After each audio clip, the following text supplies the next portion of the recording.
makinig kayo. Walang tubig at walang ilaw, walang pagkain at walang tirahan, walang pasok ang mga bata, wala kasi kaming pangmatrikula. Walang benepisyo, walang serbisyo, walang lamang kahit 5 ang bulsa ko.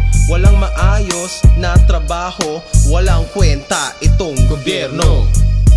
Konsume na ang bayan kay Gloria. Hoy, Mga tao sa hirap ay di na makaahon. hoy, Kahit na maliit lang ang konsumo, right.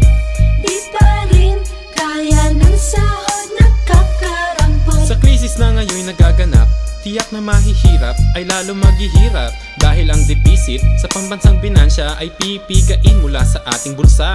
Magtataas lahat ng pasaning buwis, pinipilit palagi na kailangan magtiis. Samantalang ang foreign DEBT Inuuna pa kesa WAGE.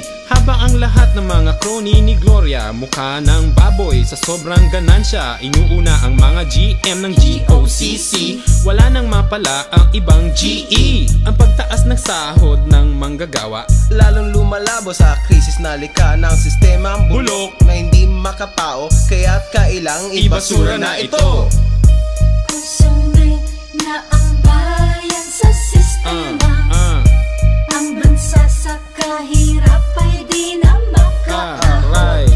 Kahit na magsipag magbanat Hoy, ng buto, hoy. palala ng palala pa rin ang krisis nito. Wala naman tayong pambansang industriya, lahat ng serbisyo pinipribatisa. Wala rin lupa ang mga magsasaka, kapag nagreklamo pinapatay pa. Iilan lang ang may-ari ng negosyo, kadalasan pa'y mga dayuhan nito. Ganitong kalagay ay kailangang magbago, sama-sama nating wakasan ito.